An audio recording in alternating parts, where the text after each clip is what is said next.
आपको रिवाइज करने में कोई दिक्कत नहीं होगी। तो शुरू करते हैं। बायोमॉलिक्यूल्स क्या होते हैं? All carbon compound found in living tissue. जितने भी कार्बन वाले कंपाउंड लिविंग टिश्यू में पाए जाते हैं वो बायोमॉलिक्यूल्स होते हैं। इसमें ये ध्यान रखना है आपको, कार्बन, हाइड्रोजन, ऑक्सीजन, नाइट्रोजन और सल्फर, ये जो पांचों हैं ये ह्यूमन में ज्यादा होते हैं in comparison to earth crust. NCERT में ये टेबल दी गई है कि कौन सा किस में ज्यादा होता है, तो आपको ये ध्यान रखना है कि ये पांचों ह्यूमन में ज्यादा होते हैं। अब बाकी कोई आएंगे तो आप उसको डायरेक्ट लगा दीजिएगा कि अर्थ क्रस्ट में ज्यादा होते हैं। ठीक है, तो ये पांचों ह्यूमन में ज्यादा होते हैं देन अर्थ क्रस्ट। ठीक, फिर उसके बाद आपको कई तरीके के कंपाउंड्स के बारे में बताया गया। सबसे पहले आपको ये जानना है केमिकल एनालिसिस। केमिकल एनालिसिस क्या होती है कि हम लिविंग टिश्यू लेते हैं, उसको ग्राइंड करते हैं। ग्राइंड मतलब पीसना। किस चीज में पीसते हैं? ट्राइक्लोरोएसिटिक एसिड CCl3COOH, इसमें पीसते हैं हम। ठीक, लिविंग टिश्यू को। लिविंग टिश्यू में कुछ भी ले सकते हैं, एक पत्ती ले लीजिए या फिर जनरली हम इंसान के ह्यूमन का लीवर का टुकड़ा लेते हैं। ठीक है, लीवर क्योंकि रीजनरेट कर सकता है इस वजह से लीवर का टुकड़ा। तो लिविंग टिश्यू को ट्राइक्लोरोएसिटिक एसिड में हम ग्राइंड करते हैं, पीसते हैं। तो हमें दो चीजें दिखती हैं, फिल्ट्रेट और रिटेंटेड। जो फिल्ट्रेट होता है उसे हम एसिड सॉल्युबल पूल कहते हैं, रिटेंटेड होता है वो एसिड इनसॉल्युबल पूल कहते हैं। अब जो फिल्ट्रेट होता है इसमें कई सारे हमें ऑर्गेनिक कंपाउंड्स पाए जाते हैं। ठीक, lot of organic compounds are found filtrate में। ठीक, फिर ऑर्गेनिक कंपाउंड हमें उसमें मिल गए। अब इन ऑर्गेनिक कंपाउंड के लिए हम डिस्ट्रक्टिव एक्सपेरिमेंट कहते हैं। डिस्ट्रक्टिव एक्सपेरिमेंट में क्या करते हैं कि ड्राई लिविंग टिश्यू लेते हैं, जैसे पत्ती लेते हैं, उसको सुखा लेते हैं, उसमें से पूरा पानी खत्म होना चाहिए, ड्राई कर लेते हैं। फिर उसके बाद उसको बर्न कर देते हैं। ठीक, देन बर्न। अब इसमें जो कार्बन होता है, carbon is removed in form of CO2, carbon dioxide के फॉर्म में बाहर चला जाता है सारा कार्बन। बचता क्या है? ऐश यानी राख बचती है। राख में हमें इनऑर्गेनिक एलिमेंट्स देखने को मिलते हैं। ठीक, तो ये चीज ध्यान रखिएगा, जो ऐश बचती है डिस्ट्रक्टिव एक्सपेरिमेंट में, जो ऐश बचती है उसमें हमें इनऑर्गेनिक एलिमेंट्स देखने को मिलेंगे। ठीक है, अब आते हैं कंपाउंड्स पे। तो अमीनो एसिड, अमीनो एसिड जो होती है उसका ये स्ट्रक्चर होता है, बीच में एक कार्बन होता है, एक तरफ NH2, एक तरफ COOH, एक तरफ R ग्रुप, एक तरफ H। तो हाइड्रोजन, NH2 और COOH ये तीनों तो कंफर्म है। R जो होता है वो वेरिएबल ग्रुप होता है, यानी चेंज होता रहता है। जैसे अगर R हाइड्रोजन है तो उस अमीनो एसिड को हम ग्लाइसिन कहेंगे, अगर R CH3 है तो उस अमीनो एसिड को एलेनिन कहेंगे, अगर R CH2OH है तो उस अमीनो एसिड को सेरीन कहेंगे। ठीक, तो R के अकॉर्डिंग अमीनो एसिड के नाम बदल जाएंगे। ठीक, अमीनो एसिड भी बदल जाएगी। अब अमीनो एसिड जो होती है वो चार तरह की, एसिडिक, बेसिक, न्यूट्रल और एरोमेटिक। एसिडिक में एक एग्जांपल ध्यान रखना है, ग्लूटामिक एसिड। बेसिक में लाइसिन, न्यूट्रल में वेलिन और एरोमेटिक में तीन एग्जांपल हैं, टायरोसिन, फिनाइलएलेनिन और ट्रिप्टोफैन। ये तीनों एग्जांपल आपको ध्यान रखना है। ठीक, एरोमेटिक होती है तीनों।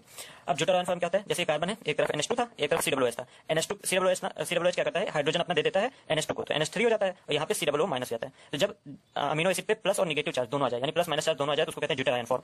ठीक है, तो यहाँ देखिए कार्बन है, R ग्रुप और S ग्रुप ऐसे ही है, बस इस अमीनो एसिड में यहाँ से हाइड्रोजन हट गया, यहाँ नेगेटिव चार्ज आ गया है और यहाँ पे हाइड्रोजन आके जुड़ गया है जिसपे पॉजिटिव चार्ज आ गया है।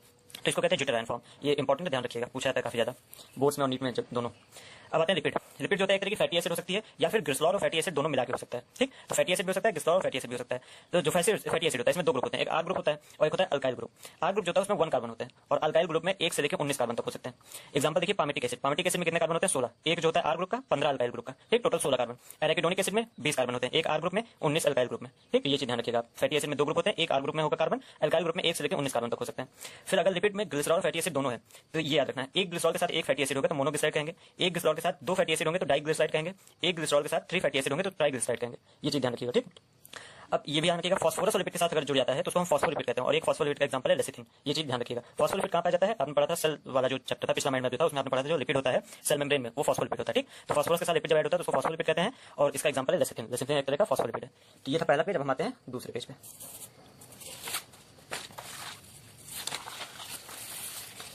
ये है हमारा दूसरा पेज। ठीक, इसमें भी कई तरह के कंपाउंड आपको पढ़ना है। ठीक है, तो शुरुआत करेंगे हम न्यूक्लिक एसिड से।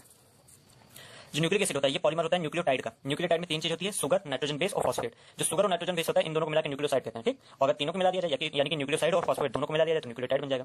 ठीक है, अब नाइट्रोजन बेस जो होता है वो दो तरह के होते हैं, प्योरिन और पिरिमिडिन। प्योरिन जो होते हैं वो डबल रिंग होते हैं, पिरिमिडिन सिंगल रिंग होते हैं। प्योरिन में दो आते हैं, एडेनिन और ग्वानिन, और पिरिमिडिन में तीन आते हैं, साइटोसिन, यूरेसिल और थाइमिन। ठीक, ये न्यूक्लिक एसिड के बारे में ध्यान रखना है। अब आते हैं पॉलीसेक्राइड पे। पॉलीसेक्राइड जो होता है मेड ऑफ मोनोसेक्राइड। मोनोसेक्राइड के पॉलीमर होते हैं, जैसे सेलुलोज का मोनोसेक्राइड ग्लूकोज होता है, इनुलिन का मोनोसेक्राइड फ्रक्टोज होता है और काइटिन का एन एसिटाइल ग्लूकोसा अमीन होता है। एन एसिटाइल ग्लूकोसा अमीन को ना भी कहते हैं NAG। ठीक, तो ये जानिएगा। काइटिन जो होता है आपको पता है फंजाई की सेल वॉल में पाया जाता है। ठीक, तो इसका मोनोमर याद रखिएगा। अब जो पॉलीसेक्राइड होता है वो एक तरह की चेन होती है, जो लेफ्ट हैंड होता है चेन को उसको हम नॉन रिड्यूसिंग कहते हैं और जो राइट हैंड उसका होता है उसको हम रिड्यूसिंग कहते हैं। तो ये याद रखिएगा कि R से राइट और R से रिड्यूसिंग, यानी राइट हैंड रिड्यूसिंग होता है। ठीक, पॉलीसेक्राइड्स में अब जो बचा यानी लेफ्ट हैंड वो नॉन रिड्यूसिंग होता है। अब स्टार्च जो होता है इसके बारे में याद रखिए, give iodine test due to helix structure. Starch जो होता है इसका स्ट्रक्चर हेलिक्स के फॉर्म में होता है, इस वजह से ये आयोडीन टेस्ट देता है। ठीक, ये ध्यान रखिएगा। तो सारे पॉइंट्स मैंने कवर किए हैं एनसीईआरटी के, मतलब एकदम बेसिक से लेके और एकदम डीप तक जितने भी पॉइंट्स हो सकते थे सारे कवर किए मैंने। ठीक है, अगर आप अपने आप से एनसीईआरटी पढ़ते होंगे तो इसमें कई पॉइंट ऐसे होंगे आपको लग रहा होगा कि एनसीईआरटी बाहर है, लेकिन सारे पॉइंट एनसीईआरटी से हैं। अब आते हैं प्रोटीन पे। प्रोटीन भी एक तरह की स्ट्रेट चेन होती है। ठीक, अगर स्ट्रेट चेन होगी तो पहला स्ट्रक्चर होता है, प्राइमरी स्ट्रक्चर होता है स्ट्रेट चेन होता है। ठीक, तो अगर स्ट्रेट चेन है तो उसमें जो लेफ्ट हैंड होता है उसको हम एन टर्मिनल कहते हैं और जो राइट हैंड होता है उसको हम सी टर्मिनल कहते हैं। तो प्रोटीन में एन और सी दोनों याद रखिएगा, राइट वाला सी होता है। ठीक, तो ये है प्रोटीन का स्ट्रक्चर थोड़ा सा। प्रोटीन जिसके चीज से बना होता है अमीनो एसिड से। ठीक, ये आखिर मैंने दिखाया ये चीज, protein is polymer of amino acid. Protein amino acid का पॉलीमर है। ठीक, अब स्ट्रक्चर्स पढ़ते हैं। प्रोटीन के स्ट्रक्चर बहुत इंपॉर्टेंट है, चार होते हैं, प्राइमरी, सेकेंडरी, टर्शियरी और क्वाटरनरी। प्राइमरी स्ट्रक्चर होता है स्ट्रेट रॉड की तरह होता है, जैसे ये प्राइमरी स्ट्रक्चर है। ठीक, सेकेंडरी स्ट्रक्चर दो तरह होते हैं, alpha helix and beta pleated seat. तो इसी रॉड को आप थोड़ा सा मतलब टेढ़ा मेढ़ा कर दीजिए तो सेकेंडरी स्ट्रक्चर बन जाता है। फिर टर्शियरी स्ट्रक्चर आता है, necessary for function of protein. Tertiary structure होता है ये प्रोटीन के फंक्शन के लिए जरूरी होता है, यानी अगर प्रोटीन अपनी प्राइमरी और सेकेंडरी स्ट्रक्चर में तो फंक्शन नहीं कर सकता, वो टर्शियरी स्ट्रक्चर में होना चाहिए तभी वो फंक्शन करेगा।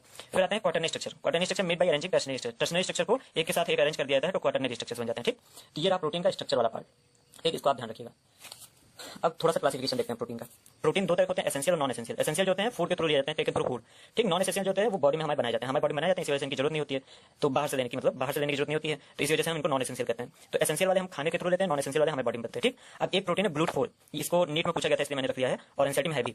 तो ग्लूट4 जो होता है enable glucose transport into cell, ये ग्लूकोज का ट्रांसपोर्ट करता है सेल के अंदर, ये एक तरह का प्रोटीन है, ध्यान रखिएगा। अब मोस्ट एबंडेंट प्रोटीन की बात करें, अगर एनिमल्स की बात करें तो सबसे ज्यादा एबंडेंट प्रोटीन कोलेजन होता है, कोलेजन प्रोटीन। अगर होल बायोस्फीयर की बात करें यानी पूरी दुनिया में कह लीजिए तो रुबिस्को प्रोटीन जो होता है वो सबसे ज्यादा एबंडेंट होता है, ठीक। ये चीज ध्यान रखिएगा। रुबिस्को का पूरा फुल फॉर्म भी है लेकिन ज्यादातर पूछते नहीं है कहीं पे, ठीक। तो ये हो गया। अच्छा, न्यूक्लिक एसिड का यहाँ पे आप देखिए, इसका न्यूक्लिक एसिड का एक कड़ी यहाँ पे मैंने लिखी है। न्यूक्लिक एसिड में आपको पता है नाइट्रोजन बेस जो होता है दो तरह की होती है, जो शुगर होती है ये भी दो तरह की होती है, डीऑक्सीराइबोस और राइबोस। अगर डीऑक्सीराइबोस शुगर होगी तो उसे डीएनए कहेंगे, राइबोस शुगर होगी तो आरएनए कहेंगे। डीएनए का फुल फॉर्म होता है डीऑक्सीराइबो न्यूक्लिक एसिड, आरएनए का फुल फॉर्म होता है राइबो न्यूक्लिक एसिड, ठीक। तो ये होता है डीऑक्सी शुगर के बेसिस पे दो अलग अलग तरह के मतलब न्यूक्लिक एसिड। अब आते हैं डीएनए पे।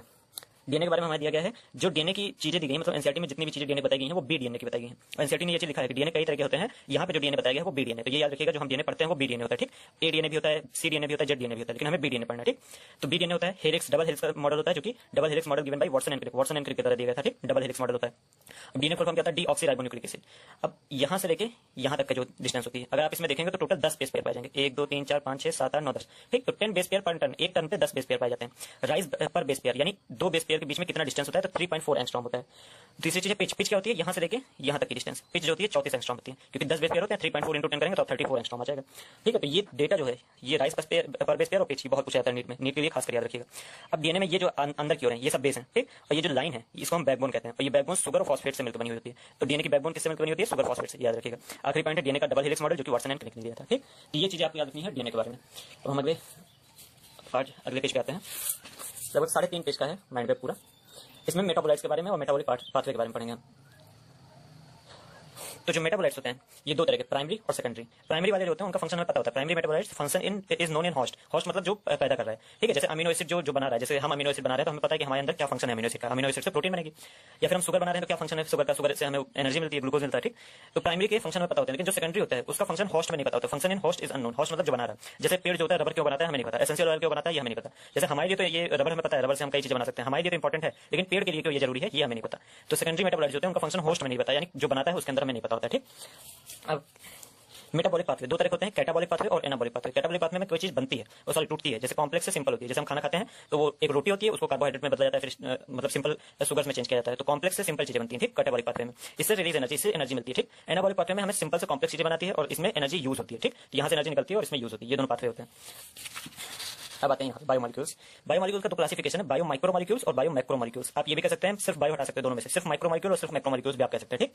तो जो माइक्रोमोलिक्यूल्स होते हैं इनका मॉलिक्यूलर वेट होता है 18 से 800 डाल्टन के बीच में होता है, और ये किस चीज में पाए जाते हैं, एसिड सॉल्युबल पूल में पाए जाते हैं, ठीक। बायो मैक्रोमोलिक्यूल होते हैं इनका मॉलिक्यूलर वेट 10,000 डाल्टन से ज्यादा होता है, ये हमेशा पॉलीमर होते हैं, ठीक। और ये टोटल 4 होते हैं, प्रोटीन, न्यूक्लिक एसिड, पॉलीसेकेराइड और लिपिड। हालांकि यहाँ पे एक्सेप्शन बहुत बड़ा है, लिपिड। लिपिड जो होता है वो ना ही 10,000 डाल्टन से ज्यादा उसका मॉलिक्यूलर वेट होता है और ना ही वो पॉलीमर होता है, वो मोनोमर होता है, फिर भी उसको हम बायो मैक्रोमोलिक्यूल्स कहते हैं, ठीक। Exception to both properties of molecule, ये दोनों प्रॉपर्टी इसके लिपिड के अंदर नहीं होती, फिर भी इसको हम मैक्रोमोलिक्यूल कहते हैं, ठीक है। तो ये जरूर याद रखिएगा, एक्सेप्शन लिपिड है, ठीक। अब ये पॉइंट भी ध्यान रखिए, लिविंग स्टेट जो होती है नॉन इक्विलिब्रियम होती है और स्टेडी स्टेट होती है, ठीक। कोई भी चीज जब इक्विलिब्रियम में होती है वो काम नहीं कर सकती, लेकिन हम काम करते हैं तो इस वजह से हम नॉन इक्विलिब्रियम में, ठीक। और स्टेडी स्टेट है। ब्लड ग्लूकोज का लेवल भी आपको याद रखना है, जो कि एनसीईआरटी में दिया गया है 4.2 से 6.1 मिलीमोल पर लीटर होता है, ठीक। ये नीट में पूछा जा चुका है, याद रखिएगा ब्लड ग्लूकोज का लेवल। अब आते हैं एंजाइम्स पे, ठीक है। एंजाइम्स होते हैं मोस्टली एंजाइम्स और प्रोटीन, ज्यादातर प्रोटीन होते हैं, लेकिन राइबोजाइम एक ऐसा एंजाइम है जो कि न्यूक्लिक एसिड से बना होता है, ठीक। तो राइबोजाइम एक ऐसा एंजाइम है जो कि न्यूक्लिक एसिड से बना होता है। एक्टिव साइट्स जो होती है एंजाइम्स में वो सिर्फ टर्सरी स्ट्रक्चर में देखी जाती है।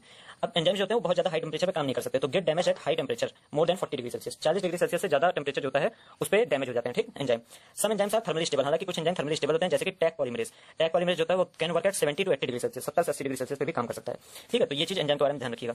अब आते हैं केमिकल रिएक्शंस पे। केमिकल रिएक्शंस में एक एनसीईआरटी ने एग्जांपल दिया इस रिएक्शन का, पहले ये चीज पढ़ लीजिए। रेट डबल और हाफ, रेट जो होता है वो डबल हो जाएगा या फिर हाफ हो जाएगा अगर टेंपरेचर को हम इंक्रीज या फिर डिक्रीज कर दें बाई 10 डिग्री सेल्सियस, यानी अगर हम टेंपरेचर 10 डिग्री सेल्सियस बढ़ा दें तो रेट डबल हो जाएगा, और अगर 10 डिग्री सेल्सियस घटा दें तो रेट हाफ हो जाएगा, ठीक। अब ये चीज ध्यान रखिएगा। अब ये रिएक्शन समझिए, रिएक्शन ये कार्बन डाइऑक्साइड H2O को मिला के हमारे बॉडी में H2CO3 बनाया जाता है, और इसके लिए कार्बोनिक एनहाइड्रेस नाम का एंजाइम होता है, ठीक। अगर हम बिना एंजाइम के ये रिएक्शन करवाएं तो 200 H2CO3 हमें मिलते हैं 1 घंटे में, लेकिन अगर वही एंजाइम के साथ हम रिएक्शन कर रहे हैं तो हमें 6 लाख H2CO3 मिलते हैं 1 सेकंड में। तो ये जो डेटा है 6 लाख H2SO3 इन 1 सेकंड, ये बहुत ज्यादा इंपॉर्टेंट है, ठीक। तो आप ये देख रहे हैं कि एंजाइम की पावर कितनी ज्यादा है, विदाउट एंजाइम 200 मिल रहा है वो भी 1 घंटे में, एंजाइम के साथ हमें 6 लाख मिल रहा है हर सेकंड में, ठीक है। तो ये चीज ध्यान रखिएगा। इस केमिकल रिएक्शन के थ्रू यही समझाया गया कि एंजाइम की जो पावर होती है वो कितनी इनक्रेडिबल होती है। अब ये ग्राफ ध्यान रखना है। Enzyme works by decreasing activation energy. Enzyme कैसे काम करते हैं? एक्टिवेशन एनर्जी को डिक्रीज करते हैं। जैसे यहाँ पे एस होता है, ये सबस्ट्रेट है, पी प्रोडक्ट है। सबस्ट्रेट मतलब जो भी चीजें हमने ली हैं, जैसे यहाँ पे कार्बन डाइऑक्साइड H2 सबस्ट्रेट है, H2CO3 प्रोडक्ट है। तो जो A2 है वो विदाउट एंजाइम है, यानी बहुत ज्यादा एक्टिवेशन एनर्जी। A1 जो है वो विद एंजाइम है, यानी हमें एंजाइम ने क्या किया? एक्टिवेशन एनर्जी को कम कर दिया। तो ये ग्राफ आपको ध्यान में रखना है, ठीक। अब हम आते हैं अगले पेज पे। अगला पेज हमारा आधा पेज ही है, तो और बड़ा कर लेते हैं इसको। Factors affecting enzyme activity. Enzyme को कौन कौन इफेक्ट करता है, ठीक, एंजाइम की एक्टिविटी को। पहली चीज temperature and pH. Her enzyme का अपना एक टेंपरेचर और पीएच होता है जिस पे वो मैक्सिमम काम करता है। उससे ज्यादा बढ़ाओगे या उससे ज्यादा कम करोगे तो वो खराब जाएगा, काम नहीं कर पाएगा। तो ये देखो एंजाइम एक्टिविटी जो होती है वो ऑप्टिमम पीएच या टेंपरेचर मैक्सिमम होती है। यहाँ मैक्सिमम है, अब टेंपरेचर बढ़ाओ या फिर कम करो, दोनों में एंजाइम की एक्टिविटी कम हो जाएगी, ठीक है। तो एक ऑप्टिमम पीएच और टेंपरेचर होता है। फिर आते हैं कंसंट्रेशन ऑफ सब्सट्रेट। कंसंट्रेशन पे भी डिपेंड करता है, जैसे जैसे कंसंट्रेशन बढ़ाओ पहले तो रिएक्शन रेट बढ़ता है, फिर उसके बाद कांस्टेंट हो जाता है। वी मैक्स क्या होता है? मैक्सिमम वेलोसिटी, यानी कि यहाँ पे रिएक्शन का रेट कांस्टेंट हो गया, इससे ज्यादा नहीं बढ़ेगा। फिर कंसंट्रेशन चाहे जितना बढ़ा तो रिएक्शन नहीं बढ़ेगा, ठीक। अब जो हाफ ऑफ वी मैक्स होता है, यहाँ पे ज्यादा मतलब कि जहाँ पे आधी वेलोसिटी होती है मैक्सिमम वाले की, उसको हम Km कहते हैं, उस जगह को, ठीक, Km लिखा हुआ है। ये ग्राफ नीट में पूछा गया था, ध्यान रखिएगा। जहाँ पे half of rate of reaction होता है वहाँ पे उस जगह की कंसंट्रेशन को हम Km कहते हैं, ठीक। तो इधर हमने वेलोसिटी ली है, इधर हम कंसंट्रेशन लिए हैं, ठीक। तो ये ग्राफ ध्यान रखिएगा। तीसरा इनहिबिशन, जिसमें एग्जांपल दिया competitive inhibition. Inhibition of succinate dehydrogenase by malonate. Succinate dehydrogenase का जो इनहिबिशन होता है मेलोनेट के द्वारा, वो एक तरह का कम्पिटिटिव इनहिबिशन होता है, ठीक। इनहिबिशन होता है कि मना करना, यानी कि हम एंजाइम को उसकी अपनी एक्टिविटी करने से रोक देते हैं किसी और एंजाइम के द्वारा। जैसे कि सक्सिनेट डिहाइड्रोजनेज जो होता है ये अपनी एक्टिविटी नहीं कर पाता है अगर इसके साथ मेलोनेट आ गया, तो मेलोनेट क्या करता है? सक्सिनेट डिहाइड्रोजनेज को रोक देता है, जिसको कहते हैं इनहिबिशन। तो इनहिबिशन कई तरह होते हैं, लेकिन एनसीईआरटी में सिर्फ कम्पिटिटिव इनहिबिशन दिया गया, तो ये वाला ध्यान रखिएगा, ठीक। अब एंजाइम क्लास दी गई है, एंजाइम की 6 क्लास होती हैं, ऑक्सीडेक्टेज, ट्रांसफेरेज, हाइड्रोलिसिस, लाइएसिस, आइसोमेरेज और लाइगेज। ये 6 क्लास एंजाइम की होती है, ये चीज ध्यान रखिएगा। आखिरी है कोफैक्टर्स। कोफैक्टर बहुत ज्यादा इंपॉर्टेंट है, हर साल नीट से क्वेश्चन आता है इसमें। तो कोफैक्टर क्या है? Are non protein parts. ये प्रोटीन, देखिए प्रोटीन क्या होता है? होलो एंजाइम होता है। होलो मतलब होता है पूरा, तो पूरा एंजाइम जो होता है वो प्रोटीन होता है। इसमें 2 पार्ट होते हैं, एपो एंजाइम वो वाला पार्ट होता है जो कि प्रोटीन होता है, और कोफैक्टर क्या होता है? नॉन प्रोटीन पार्ट, यानी एंजाइम में जो नॉन प्रोटीन पार्ट होता है उसको हम कोफैक्टर कहेंगे। अब कोफैक्टर 3 तरह के होते हैं, प्रोस्थेटिक ग्रुप, को एंजाइम और मेटालाइन। प्रोस्थेटिक ग्रुप जो होता है बाइंड टाइटली टू एंजाइम, ये एंजाइम से बहुत ही टाइटली बाइंड करता है। फॉर कैटालेज एंड परऑक्सीडेज, अगर कैटालेज और परऑक्सीडेज की बात करें तो heme is a prosthetic group. Heme नाम का एक प्रोस्थेटिक ग्रुप यूज होता है कैटालेज और परऑक्सीडेज में, ठीक। फिर आते हैं को enzyme bind apo enzyme for short duration. ये एपो एंजाइम से बहुत थोड़े समय के लिए बाइंड करता है, फिर हट जाता है, ठीक। अब यहाँ पे एक चीज इन NAD और NADH में विटामिन नायासिन इज को एंजाइम। विटामिन नायासिन जो होता है ये एक तरह का को एंजाइम है, ठीक। ये चीज ध्यान रखिएगा। तो विटामिन भी को एंजाइम की तरह ऐड कर सकता है, ये चीज ध्यान रखिएगा। तीसरा मेटालाइन फॉर्म कोऑर्डिनेट बॉन्ड। मेटालाइन जो होते हैं ये कोऑर्डिनेट बॉन्ड फॉर्म करते हैं। एग्जांपल जिंक, जैसे कि जिंक इन कार्बोक्सी पेप्टाइडेज, किस चीज में? कार्बोक्सी पेप्टाइडेज में, ठीक। तो ये 3 तरह के कोफैक्टर हैं, और कोफैक्टर का टॉपिक जो होता है वो हर बार आता है, तो ये चीज ध्यान रखिएगा, ठीक है। तो ठीक है, अब हमारा माइंड में पूरा हो गया, और ये 3 पेज का माइंड मैप था, 3 पेज का माइंड मैप था, और इसको सॉरी